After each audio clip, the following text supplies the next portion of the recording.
ನಮಸ್ಕಾರ. ಸಹಕಾರಿ ಟಿವಿಗೆ ಸ್ವಾಗತ. ಮೊದಲು ಮಾನವನಾಗು. ನಾನು ಎಚ್.ಎಸ್. ಸುಧೀಂದ್ರ ಕುಮಾರ್. ಮುಖ್ಯಾಂಶಗಳು. ಎನ್ಸಿಡಿಸಿ ಅಸ್ಸಾಂ ಸಮಗ್ರ ಮೀನುಗಾರಿಕೆ ಅಭಿವೃದ್ಧಿ ಚರ್ಚೆ. ಗೌಹಾಟಿಯ ಎನ್ಸಿಡಿಸಿಯ ಪ್ರಾದೇಶಿಕ ನಿರ್ದೇಶಕ ರಾಬರ್ಟ್ ಎಚ್. ಟೌತಾಂಗ್ ನೇತೃತ್ವದ ಉನ್ನತ ಮಟ್ಟದ ನಿಯೋಗವು ಅಸ್ಸಾಂ ಸರ್ಕಾರದ ಹಿರಿಯ ಅಧಿಕಾರಿಗಳನ್ನು ಭೇಟಿಯಾಗಿ ಸಹಕಾರಿ ನೇತೃತ್ವದ ಅಭಿವೃದ್ಧಿ ಉಪಕ್ರಮಗಳ ಮೂಲಕ ರಾಜ್ಯದ ಮೀನುಗಾರಿಕೆ ವಲಯವನ್ನು ಬಲಪಡಿಸುವ ಬಗ್ಗೆ ಚರ್ಚಿಸಿತು.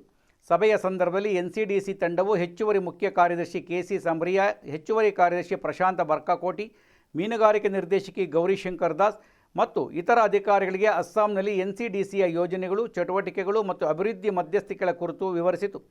ಸಹಕಾರಿ ಉಪಕ್ರಮಗಳನ್ನು ವಿಸ್ತರಿಸುವುದು ಮತ್ತು ಸಮಗ್ರ ಮೌಲ್ಯ ಸರಪಳಿ ವಿಧಾನದ ಮೂಲಕ ರಾಜ್ಯದ ವಿಶಾಲ ಮೀನುಗಾರಿಕೆ ಸಾಮರ್ಥ್ಯವನ್ನು ಬಳಸಿಕೊಳ್ಳುವುದರ ಮೇಲೆ ಚರ್ಚೆಗಳು ಕೇಂದ್ರೀಕೃತವಾಗಿದ್ದವು. PMMSY-2 ಅಡಿಯಲ್ಲಿ ಸಮಗ್ರ ಮೀನುಗಾರಿಕೆ ಅಭಿವೃದ್ಧಿ ಯೋಜನೆಯ ಪ್ರಸ್ತಾವಿತ ಪ್ರಾರಂಭವು ಚರ್ಚೆಗಳ ಪ್ರಮುಖ ಗಮನವಾಗಿತ್ತು. ಏಕೀಕೃತ ಚೌಕಟ್ಟಿನ ಅಡಿಯಲ್ಲಿ ಉತ್ಪಾದನೆ, ಸಂಸ್ಕರಣೆ, ಮಾರುಕಟ್ಟೆ ಮತ್ತು ಮೌಲ್ಯವರ್ಧನೆಯನ್ನು ಸಂಯೋಜಿಸುವ ಮೂಲಕ ಸುಸ್ಥಿರ ಮೀನುಗಾರಿಕೆ ಅಭಿವೃದ್ಧಿಯನ್ನು ಉತ್ತೇಜಿಸುವ ಗುರಿಯನ್ನು ಈ ಯೋಜನೆ ಹೊಂದಿದೆ. ಎನ್ಸಿಡಿಸಿ ಉಪಕ್ರಮಕ್ಕಾಗಿ ವಿವರವಾದ ಯೋಜನಾ ವರದಿ ಸಿದ್ಧಪಡಿಸುವಲ್ಲಿ ರಾಜ್ಯ ಸರ್ಕಾರಕ್ಕೆ ತಾಂತ್ರಿಕ ನೆರವು ಮತ್ತು ಬೆಂಬಲವನ್ನು ಭರವಸೆ ನೀಡಿತು. ಪ್ರಸ್ತಾವಿತ ಸಹಯೋಗವು ಮೀನುಗಾರಿಕೆ ಸಹಕಾರ ಸಂಘಗಳನ್ನು ಬಲಪಡಿಸುತ್ತದೆ, ಮೂಲಸೌಕರ್ಯವನ್ನು ಸುಧಾರಿಸುತ್ತದೆ ಮತ್ತು ಅಸ್ಸಾಂನಾದ್ಯಂತ ಮೀನು ರೈತರಿಗೆ ಉತ್ತಮ ಜೀವನೋಪಾಯದ ಅವಕಾಶಗಳನ್ನು ಸೃಷ್ಟಿಸುತ್ತದೆ ಎಂದು ನಿರೀಕ್ಷಿಸಲಾಗಿದೆ.